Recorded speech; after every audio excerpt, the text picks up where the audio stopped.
Another week. Another conclusion of an SCL week where we are finally seeing some more interesting teams pop up, if I do say so myself. And game one is a great example of this, with my wonderful compadre Danny going up against the Doc with his patented HO. We got some other games here too. McMeghan Shengineer. Shouts to the near. We got Esteban Elias. This game made me very sad. I'll tell you why when we get to it. Django versus Watashi, with Watashi loading up another kind of exotic balance that honestly feels more like an offense when you see the game. And in Hoenn versus Tuthur, battle of the ZU tier leaders, once upon a time at least, where Hoenn decided, yeah, why would I build a new team when I can just use McMeghan's week 2 team? Leave a like, subscribe down below. Of course, y'all know 11k subs to the goal, and also, of course, go down below. If you like Advanced GG, use my link. You can go and buy Joey product too if that's what you like. You can use his code with my link. You can mix and match like that. Help support the both of us. I promise you, their stuff's great. I got this focus flavor, little key lime pie one. Gives you a little energy boost, helps keep you on track, and oh my goodness, it do be banging. It's very funny because I actually saw this team used before Danny's game because Eternally loaded it against Esteban in a practice, and it's such a cool idea. So it's semi-rain. It doesn't, you could kind of imagine this being rain from preview because Quill plus keys, you're probably not running that outside of rain.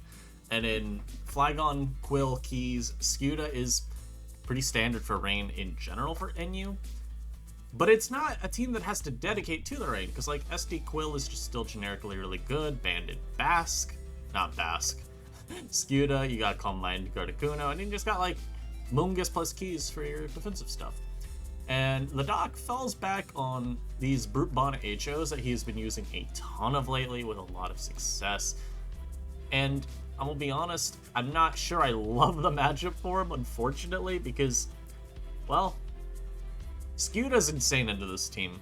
Bandit just does not have good switch-ins. This gets liquidated like one time, it can no longer ever switch in again. And Skewda outspeeds literally the entire team. It's just not a pleasant matchup for that. Quill's pretty annoying, and you can't revenge kill it with your Bonnet because it's a dark type. It also just literally walls Bonnet outside of random CCs. It's really tough to play this out. Now, obviously, you might be saying, oh, well, snow into manual rain, that's really good. Yeah, but again, that goes back to why we call it semi-rain. This team does not need the rain up to be good. It just doesn't. Now, if we're looking at just a Mon or a set of Mons on the Doc's team that could maybe somehow do something, I do think it's still the Slash, like Terra Ground probably gets a free kill here. It's just then this thing's jetting you and you're dying. Maybe it's like Sash Dreadnought, we could see that do something. Dreadnought, of course, being one of the Mons that a lot of people predicted could potentially become, you know, broken in the eyes of people after an SCL. I've told y'all before. This tournament is really good for offense and HO and just generic matchup fish type builds because it's best of one. Dreadnought's really good at exploiting that. As you see here, Flygon lead into Skewda, and we actually see probably what I think Doc actually said it was like one of the plays he looked back at and said, yeah, I probably should have done this differently. So Banded Skewda revealed immediately, and Rocks go up. Rocks into a team that honestly I don't think really cares about it that much. Like, it helps limit this and Quill, I suppose, but I remember seeing a message from him, and he said, yeah, he probably, in a replay, would have just attacked the Skewda immediately, because now you watch a very unfortunate series of events. So Bonnet comes out because you know it's going to liquidate again, it would get a free kill. Unfortunately, he switches out here because he thinks Keys is going to switch in to wall the Bonnet. That doesn't happen. But hey, when in doubt, do it again. Because Toxicity and it dies to liquidation. But hey, you know what they say, third time's a charm, right? And thank God it was. Amunga's able to switch in now, but oh my god. So Danny basically just said, yeah, I know how this mofo thinks. He is definitely going to try and get that good positioning with one of these Pokemon. And now the game is essentially over, because what do you do from here? You've lost Toxicity, which potentially could have gotten some shiftier stuff going. Not even that, Toxicity just got kills when it came out. You lost Flygon, which is just traditionally a very, very good Pokemon. And your Bonnet has taken 1 trillion damage, and now, like, what do you switch into Skewda's liquidations?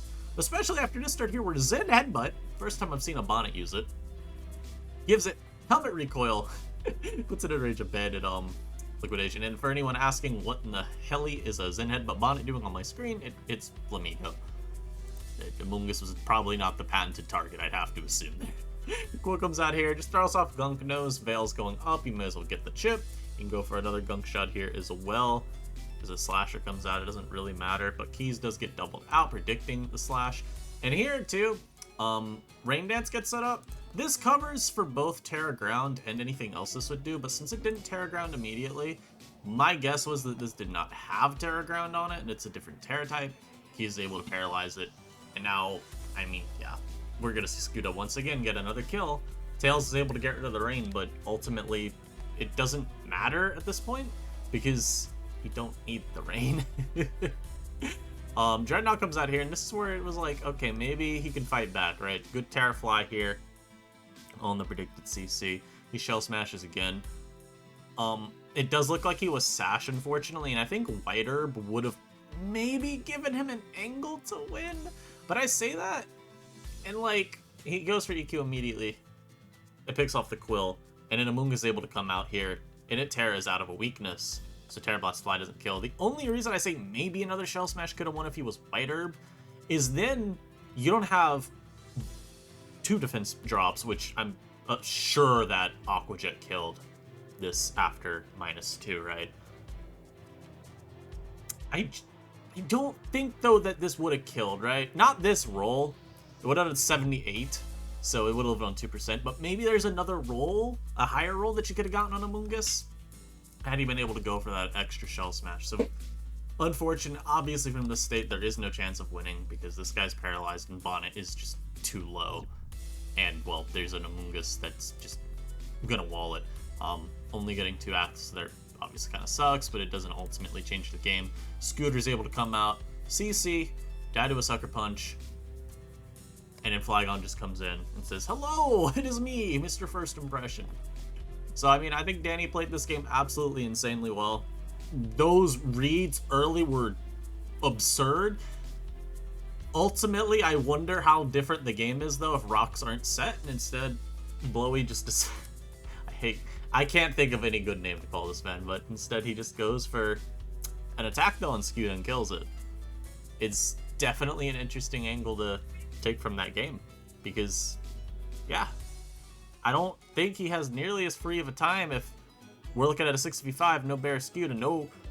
He still has priority, but again, this would be able to go for Terra Fly and resist the First Impression. So anyhow, yeah, I think it's an interesting question how much different the game is. I think still you'd be looking at Overquill from Danny as being a really, really good mon.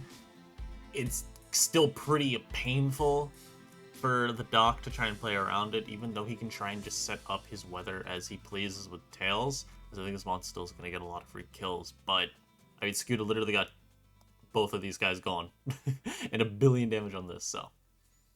It is what it is. Anyhow, McMeghan versus Shen. I did predict this game correctly. I said Danny would win. I also had Shengineer beating McMeghan, which probably wasn't the hot take, even with McMeghan's kind of slow start.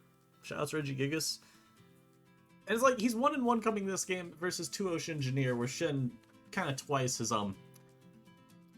Mickey Moused his way with the weakness stone stuff. Very similar team to last week from McMeghan, as you can see here. I think at least this was the same 6. Regardless of that, it's kind of the same identity where you got the Scyther Ditto tandem going on there, and then you got, like, you know, ground type, steel type, Shandy check, and then look, I'm saying Wish Passer here. I really think it's specs based on the team. It should be by all accounts. This team is way too passive without specs on Sylveon, but hey, maybe it's a more offensive SD Incineroar from preview, right? But you gotta find some damage somewhere. It's just, God, I want to say specs based on the team composition kind of mandating power, but then I also want to say Wish because the team composition looks like it really wants Wish Sylveon. It gives all your defensive guys a bunch of extra switches, gives them much better longevity, lets Bronzong do its thing all game long. It's just like, damn, though, if you're not Spec Sylve, what's your path to breaking ever? Because this team probably is default Scyther, if I had to guess. I guess it doesn't have to be. I don't know. I look at it like, are we defog Scyther? Or maybe we're SD free attacks and then like just heavy boot spam? It's just a kind of an awkward team that's very, very slow, and I'm not too sure does enough. Meanwhile, Shin loaded up more, you know, nutty offense here. And dude, there's so many funny items that get revealed this game. We're gonna let his play speak for itself though, because as you may have noticed, there's no water resist on this team. And so Sylveon gets met with the jaws of hell. And Barraskewda Legion says goodbye. I did calc this, by the way. The only time this mattered if this was like not banded Legion, and then this was fully defensive Sylveon. I'm pretty confident. Oh, I'm not confident. We get it revealed later on. This was a very banded Legion. So this crit did not matter. Sylveon just dies. Pert comes out. You probably could have wave crashed again for Chip. I just don't think it ultimately does a lot for your team.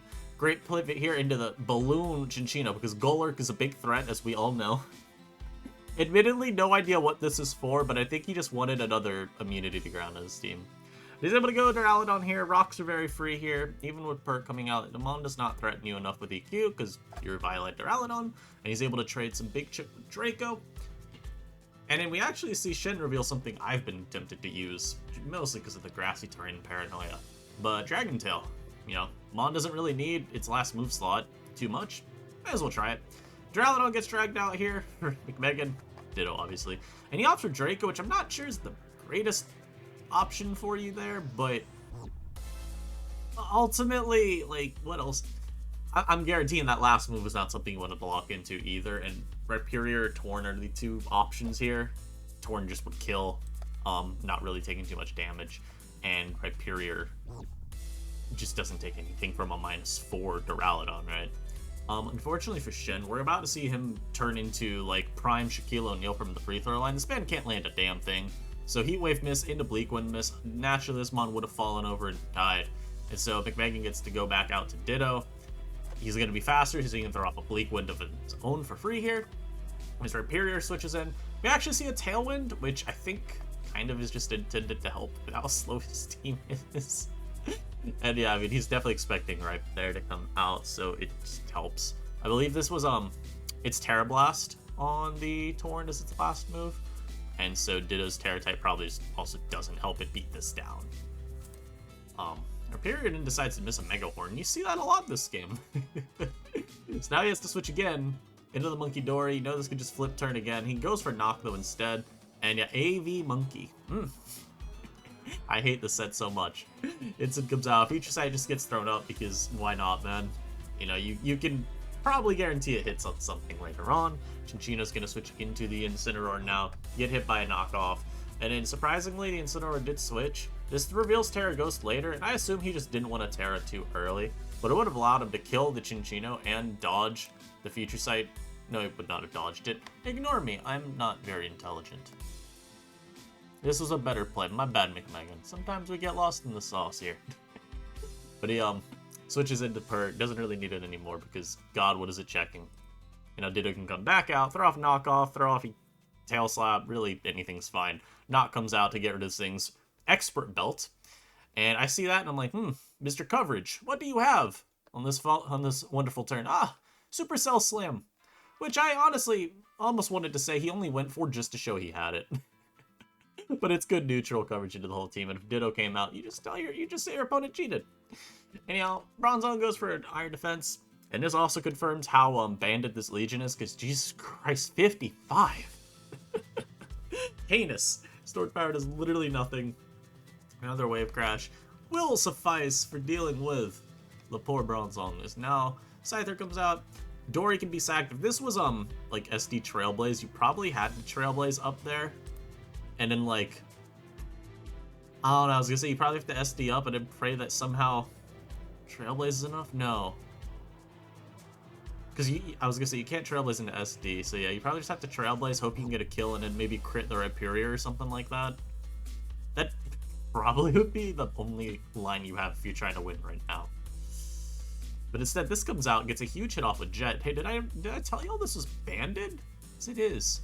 And now this thing chipped adequately. The Chinchino's able to revenge kill with Tail Slap.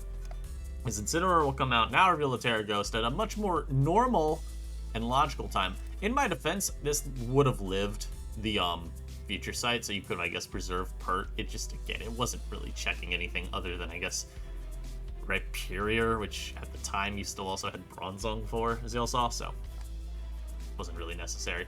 Ditto comes out on the Tornadus here, wanting to keep Incineroar around just because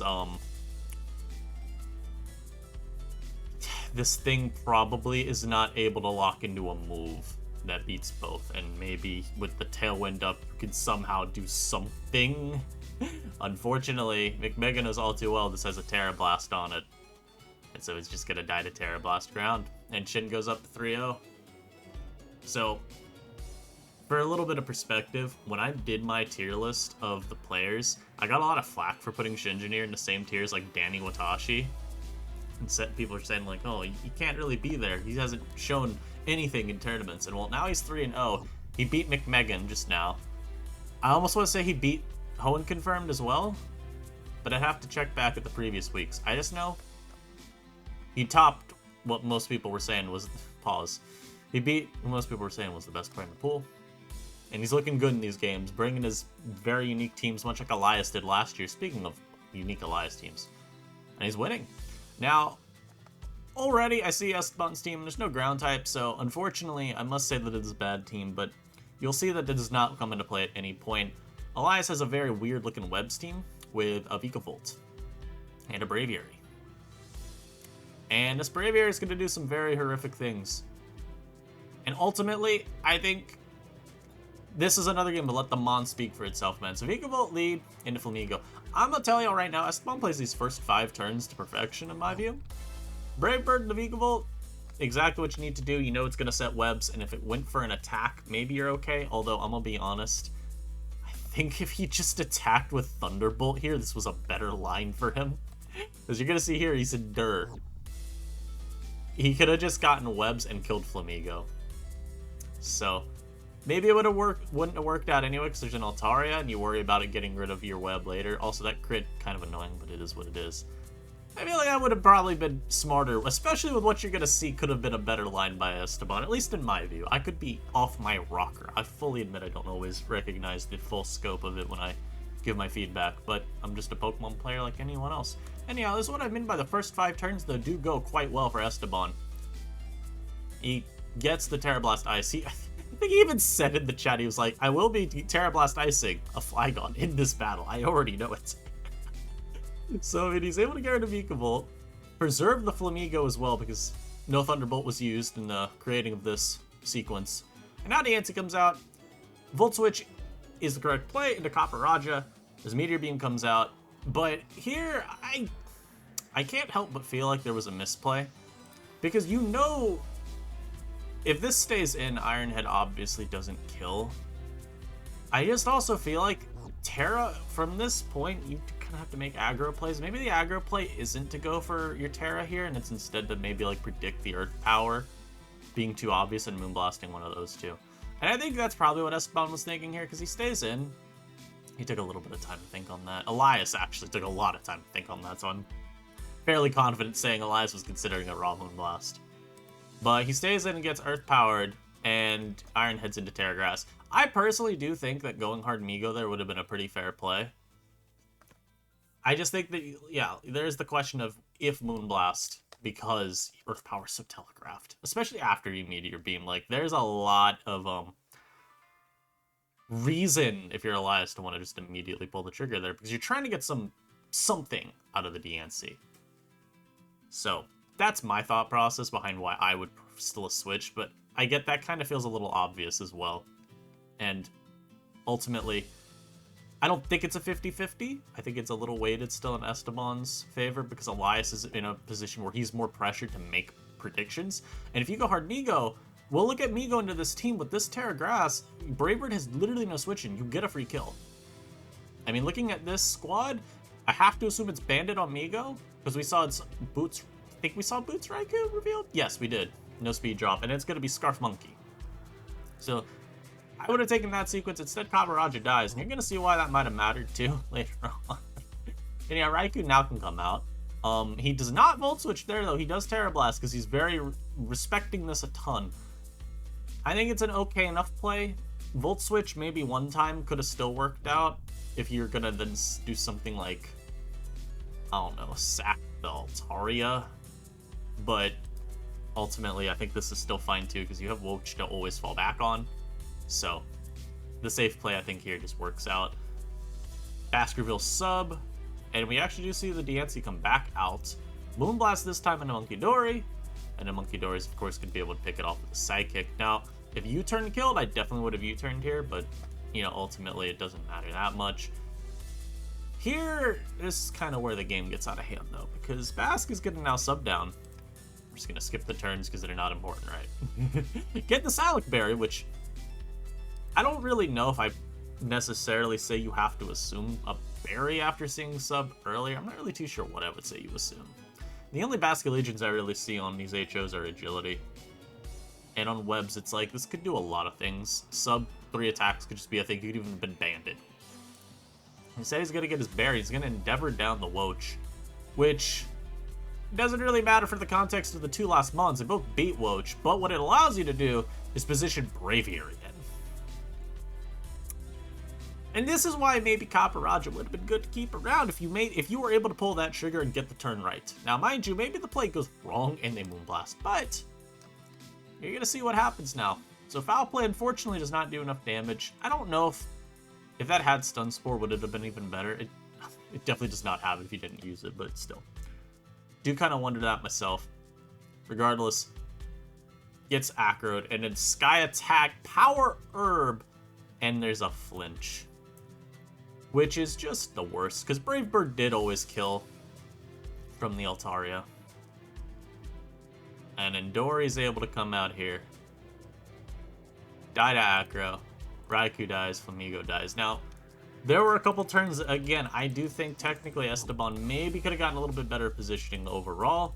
Again, this turn, I just have to wonder, would it have been better to still go Migo? Because you have Monkidori, if Sludge Bomb kills, you, I think, just always go back to it. Now, if I'm wrong and Sludge Bomb doesn't kill, because this is one of the things I didn't calc, then alright, fair enough, brother. And he could always have gotten this Mon back in. I just think having Copper Raja alive matters so much more for this game, because it also takes the Monkidori over here. But one thing I made sure to calc was CC from Max Attack Adamant Braviary. And no, it does not kill Copper. Always. It's a roll if it's max HP, but also, this assumes Raj is never getting, like, random HP recovery. But I don't know this thing's EV, so I don't know if this is max attack. I just know that with Terra... He didn't have Terra, my bad. I just know that he potentially could have been able to get HP back on this. Again, it's a roll.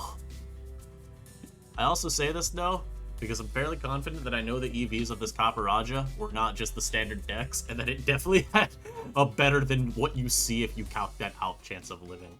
I'm not going to say what the EVs were, but... fairly confident that this did not die to CC all the time. So if you have this Mon around, you may even just be able to avoid losing because you have Copper to take the attack. But like I said, even in spite of that, maybe you get Migo out and kill this with Brave Bird. Or kill something with Brave. I don't know what it would have been. Probably would have been Diancie still, and Migo's like Bask and pretends to be Aqua Jet like he ended up doing here.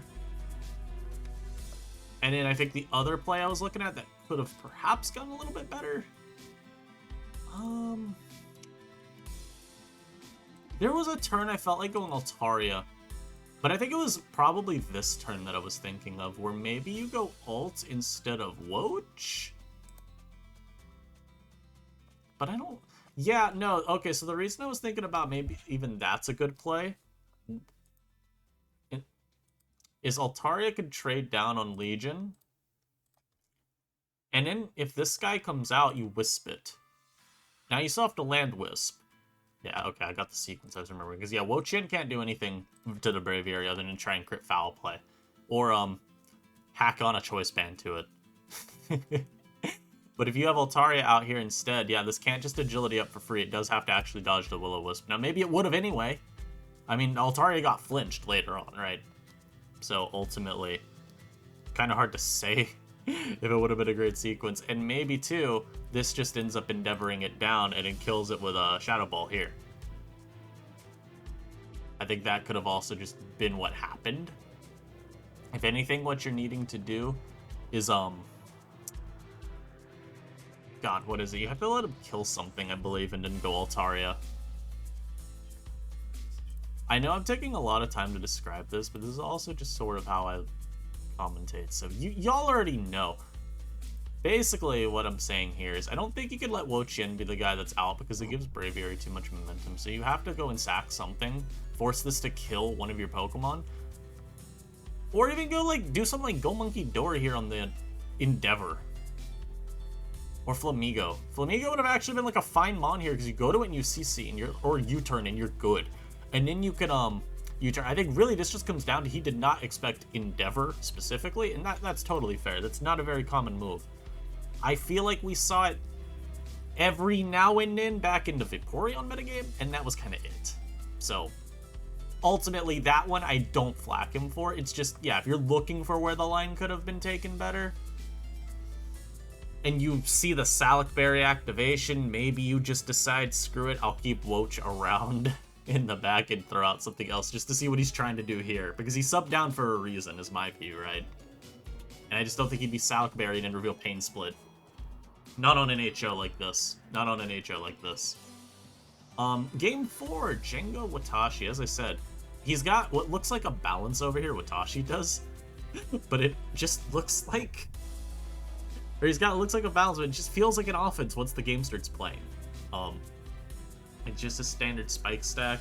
Ends up being competitive on the Melodic as your default deterrent.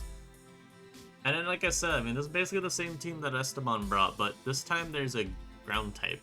Now, it's funny, much like how there being no ground type in this game didn't affect the outcome, there being a ground type in this game doesn't really change anything either. I do really like Watashi's matchup here. I believe the Vileplume to just be obnoxious for a lot of mons on Chengo's team.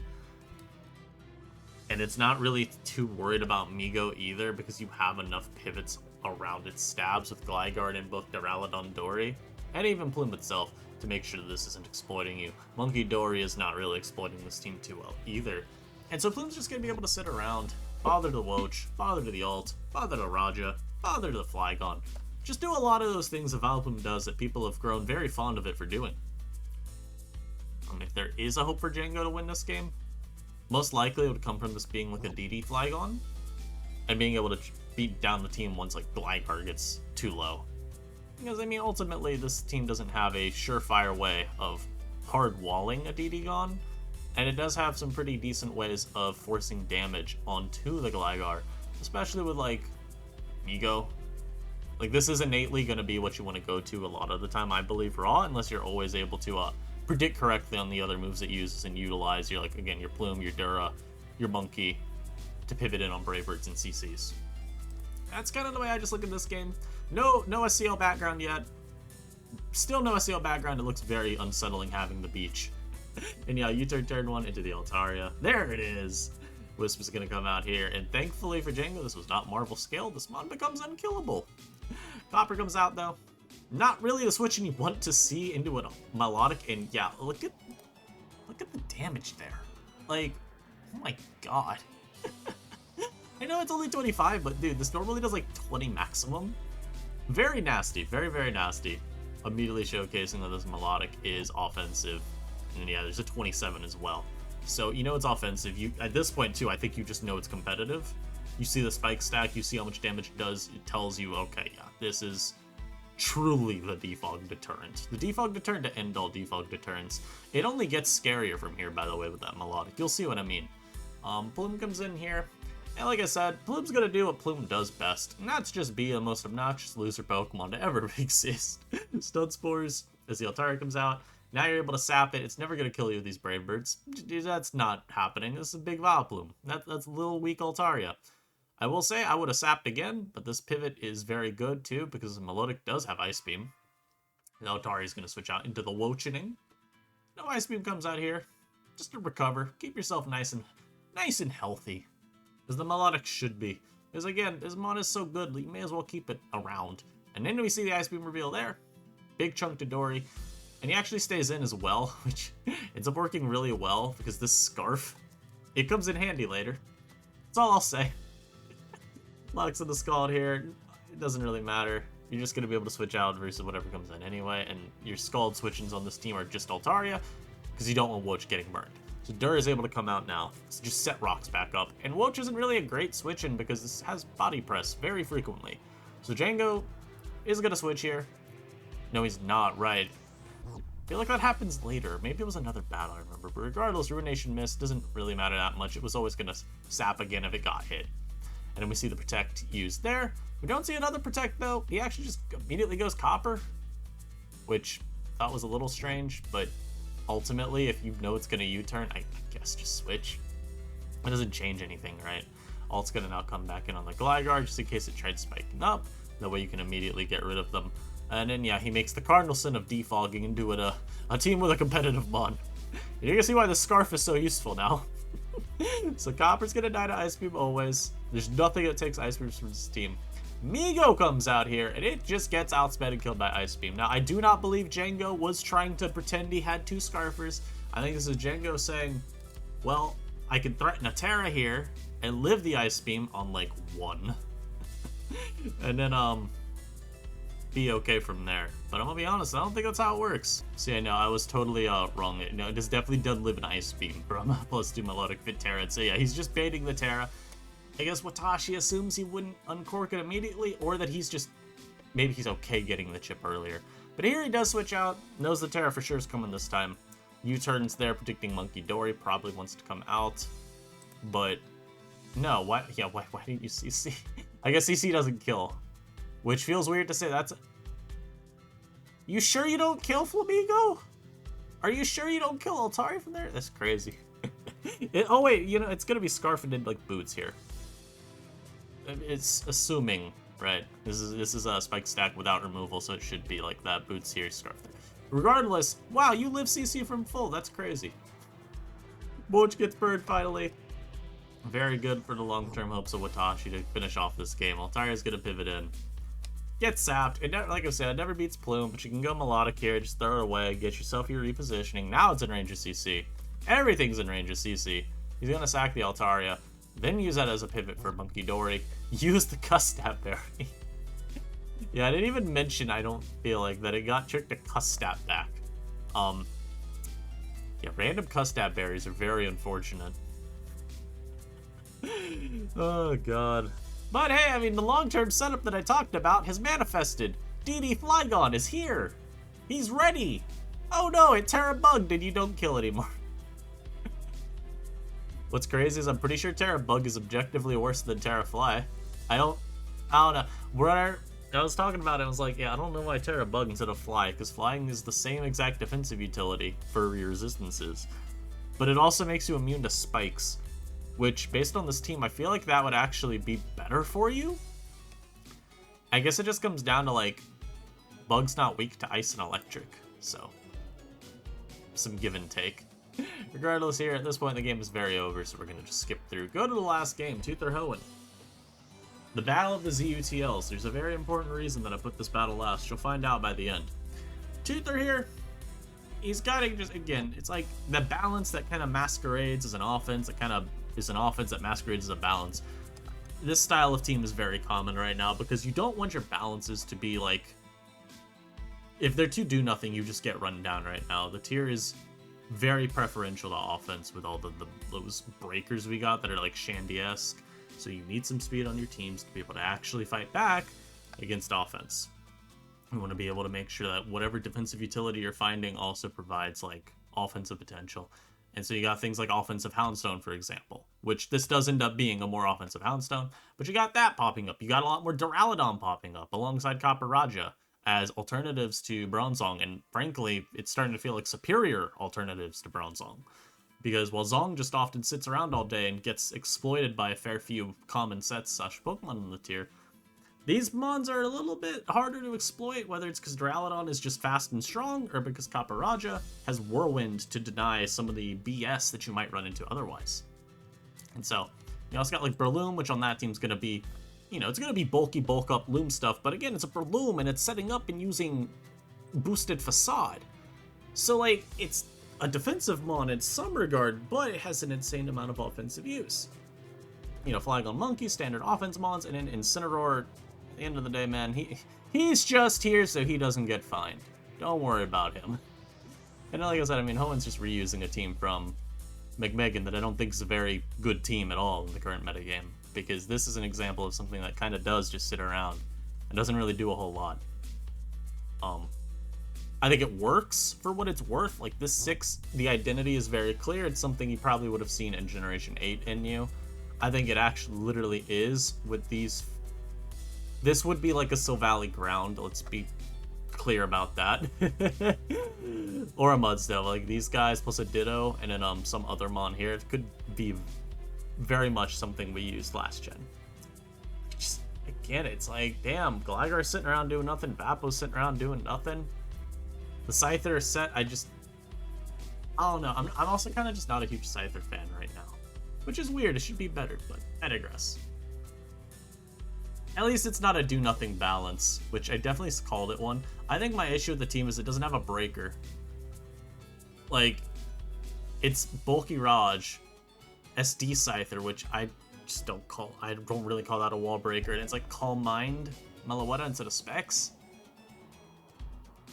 I'll stop talking now. I'm starting to confuse myself. Anyhow, so basically what happens here, right? Protect just in case, knocks just in case for some reason Tuthur does not protect. And he goes for Bolt, because I do think the impetus is on Hoenn to prove that he's got a flying move. It's not too common on Gligar, though it is a good option. And then the Vaporeon comes out on this Facade, and then just inexplicably so, it doesn't scout at all to make sure that there is Seed Bomb here. Seed Bomb is the most common last move on the Spurloom. Thunder Punch sometimes gets revealed, especially with Terra Electric, as Tuthur has. Just wanted to show that as well, as it could have been an option. Shoutouts avoiding the 6-0, but dude, I saw this happen in the first time I watched the replay, and I'm like, why did this just die here? Why are we staying in and sacking Vapo? Ultimately, I think he's probably saying, I don't like Vapo this game, it doesn't do enough for me, but like, is this the right line? SD there to take a trillion from Facade? Probably predicted Terra Normal, I guess, but like, well, no, he wouldn't predict Terra Normal there. What am I saying? I think he predicted a switch because he didn't think Tuthur would want to Terra immediately. It's just there's a full health Houndstone, so like, even if you SD, it doesn't get you anything. And now we're going to see Tuthur try and just get some chip down on the Gligar. This Gligar is like the one thing stopping a DD Gone from cleaning late game. So I do like this sequence. I say the one thing is there's a Ditto as well, but Ditto is it's manageable if you've got like Terra Steel or Terra Fairy even on your own Gone, so it won't work this game because you've already Terra Electric the Breloom, but like, generally speaking, that's kind of a line I could see you trying to take with the team. Polters, finally, we do see Meloetta come out as the Gligar is now doubled back in, predicting Incineroar to want to switch in. At the very least, you can get your last Spike. You could EQ even if you wanted. He goes for Knock instead, just try to get rid of the boots, because, hey, if you get rid of boots Incin, it's going to open up your Meloetta long term to be able to try and do something. Papa Raj is going to come out, because now, I mean, with certainty you know you do wall this now. We don't have to question it. We've seen the 4 moves. Protect on the rocks there definitely was a bit of a... he wanted recovery. Fair enough. But if you got Whirlwinded, you didn't get it, so I don't know, Tuthur. He might have been also scouting for EQ, which I think is fair. It's just like, oh, I think he was always going to rock up and try and capitalize on his hazard stack. Good pivot here. You don't need to let anything on your team get tricked, so you go Ditto. You also do win the speed tie, which feels like a loss, but it is what it is. Incineroar comes out here. You still have Gligar as a pivot if you need to go into it. Ditto comes out, though, instead, which actually ends up making some late-game sequences in this battle. Very, very funny. So, he loses his Scarf there to the knock. Like I said, you'll see it later. It comes down to the Flygon. If you know, you know. Knocks the Dura. Knows rocks are going up, so he just blitzes it down. Well, blitzes it once, and then switches to Copper. Takes the Draco like a man. Then he's going to just stay in, because he knows Body Press won't kill. He's going to be able to Whirlwind here as well, which is pretty good. Although, I will say, Whirlwind instead of Raw Attack. Yeah, if you're predicting Incineroar to switch in there from Tuthur, maybe on just not wanting to lose Dura yet. I could see the Whirlwind there. Flygon comes out. It can technically DD, but you don't need to. And this is why, of course, all the damage, as we said earlier, good to get on Gligar. because now Gligar is not really able to check this Mon very well at all. Scale Shot over the 2 turns will be plenty of damage to KO. I would have knocked, but sure. Let's get that last spike up. Also, by this point, had revealed it wasn't even EQ. I literally didn't catch that until the very end of this battle, right now. I never noticed it didn't have EQ. Wow, that's crazy. That makes so many of these other turns make so much more sense. Y'all, sometimes the review, though sometimes watching the battle isn't even good enough for me. Regardless here, DD Terra Fairies, just in case a Scale Shot came out. Hey man, just in case. He potentially walled it as well, but he knows it has a Terra Blast, so, you know. It wouldn't have killed, though. It's gonna be special, so it would have been fine. Yeah, honestly, that Mon could have done some funny things. The only issue is he has this Houndstone. And the Houndstone will be Houndstoning. Does get the correct pivot there back into Mr. Melon. Blanks of Scale is going to be able to get a kill on the Monkey Dory here very, very easily. Incineroar comes out and just threaten Big Knock. Okay, well, Big Blitz is fine too. Big Blitz is fine too. Probably it's better. Shut up. Polygon comes out from the Tooth because he's just sacking it at this point, but it turns into a not sack because Hoenn feels very pressured to make a very aggressive play here. SD's up, hoping for a Scale Shot miss, but Terra Blast does enough. So I don't know if all this time was spent calcing if Terra Blast killed and there was like some favorable roll for Scyther to live or not. Also keep in mind, this is just in the back with Shadow Sneak. It would have killed anyway, so I'm not too sure about not taking a kill. I guess it ultimately wouldn't have mattered though, like, even if, you know, if they switch, it's like, okay. I mean, who cares, right? Scyther's not getting anything done. Maybe he misses Scale Shot though, and then you get a kill. Maybe he forgets he can go, wait, no, yeah, well, no, he would have gone Houndstone and just killed you with Shadow Sneak, but maybe the play would have been, oh my god, he would have forced Houndstone and switched out, and then maybe Ditto can still do something at like the very end. I think that's the thought process. It's just, y'all, I don't know. Regardless, I showed this game last because Tuthur beating, again, one of the 2 top players in the pool. After people, I'm gonna be honest, I think people probably predicted Tuthur to at most finish this tournament with like 2 wins. And well, I mean, a win against Hoenn confirmed? That's a big one. That's a very big one. Also, what might be the biggest event of this battle, Hoenn said GG to someone at the end of the battle. I don't think I've seen the man do this in several years. I know this got very rambly towards the last couple battles. I'm gonna be honest with y'all. These were some of the battles where I don't feel like a lot of interesting stuff happened. It's just very cut and dry, straightforward. This one, I think, was more interesting on that front. I think Watashi just really maximized his gap that he got from having the melodic set that he had. So, like, we could talk about that real quick just so I can actually have something insightful to say. But, like, he capitalizes really, really effectively on on Django not having much of anything that he can switch around into the melodic. Because, again, you don't want this getting Scald Burned, and he knows Django would have noticed, but he knows he has Ice Beam. So he would have just popped this if this tried coming out. And a melodic comes out here. He's able to recover. He gets the Scarf there. He's happy to have it because it just makes this Mon an insane threat. And at this point, with Raj low and burned with a spike, and, you know, hazards will come and go as the game goes along, you can set him right back up very, very easily, and it's not exactly easy for Django to keep him off. But as he's able to get that Raj into range of just Ice Beam killing it, yeah, the game becomes very easy because this melodic does 1 trillion damage. And then he makes use of the competitive there to force a couple more KOs. Wins a 50-50 on whether or not the me go with Terra. I feel like this was a very good example of resource management by Watashi long term. Whereas with this game, I'm gonna be honest, this game just kind of happened. I think, like I said, I think Hoenn misplayed the shit out of it early. He had a Gligar that could do absolutely nothing to Breloom as his lead. And then, inexplicably, instead of going into Copper-Raja on it and forcing it out with Whirlwind, he just sacks Vaporeon. And I don't think Vaporeon was going to be that useful this game for me, outside of, like, maybe just being a switch into Incineroar, right? Also, this SD made, like, actively no sense at all. Even if it's Terra, like, if it's Terra normal, you die. And I'm not going to speak to whether CC killed or not. That may very well depend on this thing's EVing. I would guess it's more specially bulky to not die to Vapo coverage, but I don't think CC killed.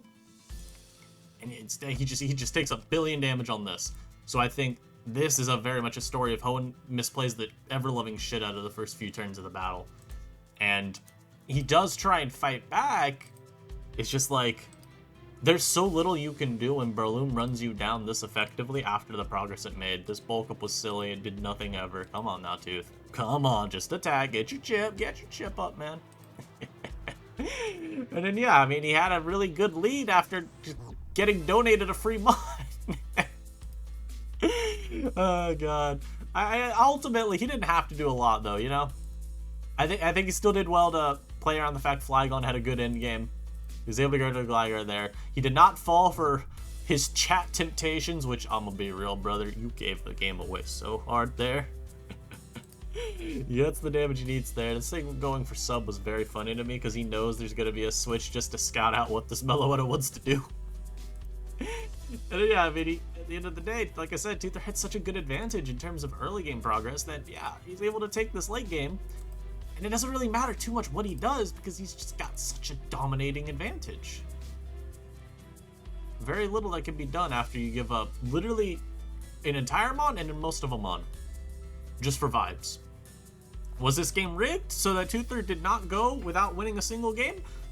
Many are saying this. I'm kidding. But I all enjoyed. I really like this first game just because this team is so cool. Oh, right, I was going to do this. Let me go over this. So, week 4 is up. The matchups we have this week, you'll get my predictions now. These are very on the spot. Elias versus Tuthur. This one's a very interesting one. It's French on French violence. Naturally, Elias has not had a great start to the tournament. He's 1-2, and that 1 could very easily not be there if not for a flinch. It's, you know, it's Mon, so hacks happens. You can't really say too much. And I do think Esteban had some ways to play the game a little bit better still. I would probably still lean Elias. I just think he's a stronger player than Tuthur. But I would also say that this is a very interesting matchup overall. I don't really have a lot of insight other than just saying, yeah, I think Elias is probably a stronger player. We'll see what happens. Shengineer, Esteban. I have to root for Esteban here. I'm sorry, Shengineer. Any other week, you're probably getting my bold. Just not this one, buddy. But this is going to be a very fun one. I'm very excited to see how this one goes out. Shengineer obviously having some tendencies in his building. How do those get attacked? What does Shen do to cover for him? Meanwhile, Esteban, we have seen this man use a much more diverse pool of Mons in the tour instead of spamming the like same Paldean Tauros build repeatedly. He's mixed it up a good amount. Then we see Frank Josh versus McMeghan. Frank Josh subbing in for Mr. Doctor here. If McMeghan's going to get right this tour, this is the matchup to do it. Frank Josh, I cannot fathom, has played a game of Venue in over a year. Obviously, it doesn't matter that much. You get past the team and you try your best, right? But I have seen more people talk about how experience in a tier at this gen seems to matter at least a little bit more due to Terra stuff. And how common Terra types can actually kind of fuck you up if you don't know them. But McMeghan also is just such a strong player. I assume he wins this, right? Not aware of how much experience he's got in the tier or how much he's been playing it lately, but at the end of the day, dude, I'm putting my faith in the guy that I did in fact rate as the best player in the pool. Return anyhow. Watashi versus Jeno. I'm gonna keep rolling with Watashi until the man loses. I think Watashi's looked damn near unstoppable this tournament. Legitimately, the difference between this SCL and last SCL is night and day, and so much of it I do believe is team choice. Because from what I remember last year, I did rate him kind of low relative to maybe what expectations were, and I did say it was mostly due to lack of support. I didn't think his team was doing a good job with their draft of supporting a man that had not touched NU in so long. And then he went like 3-5 or 3-6. And it's like, yeah, for this gen, or this tour, he's got stories building for him. So it's a completely night and day difference on the teams. The play is even better, I would say, because I don't think he played poorly last SCL. I just think he was limited by the stuff he was building. Not building, bringing, because I don't think he was building his own teams. So, just assuming he goes 4-0, and I think that actually would drop Jeno to 0-3, which is crazy. I don't think Jeno has really had to do... he's only played... No, yeah, he's 0-2 right now. I don't think he really did a whole lot week 2. me check this, actually. I may as well see. Is he 1-1 or... Let's find it. MVPs by tiers. Where's NU? Yeah, 0-2, and he played, it was... Right, it was Esteban. I remember that.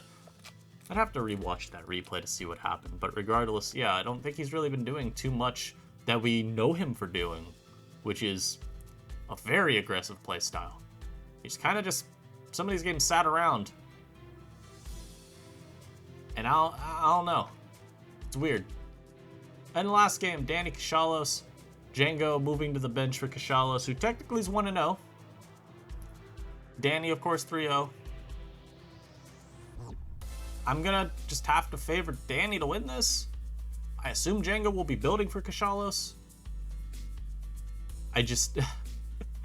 You know, Kush took week 1 or week 2 when he subbed in for Django since Django's going on a vacation. He took that as like a moment to remind everyone, hey, I am that guy. I am that man.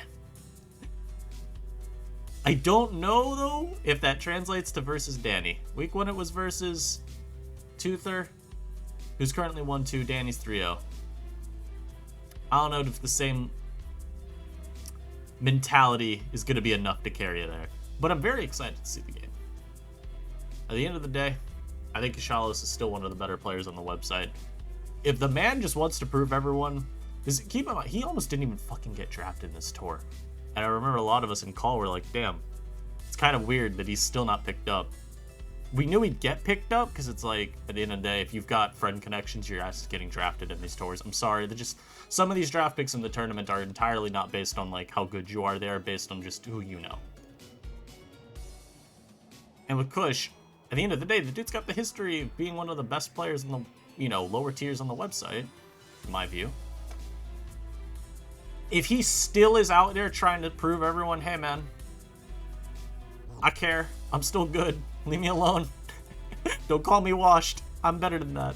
Yeah, he could totally beat Danny. But yeah, I'm a bold Danny. So I got Danny beating Kashalos, I got Watashi beating Jeno, I got McMeghan beating Frank Josh, I got Esteban beating Shen, and I got Elias beating Tuthur. We'll see how those predicts go. Let me know down below what you're thinking of the tournament so far. I'll see you in the next one. Peace.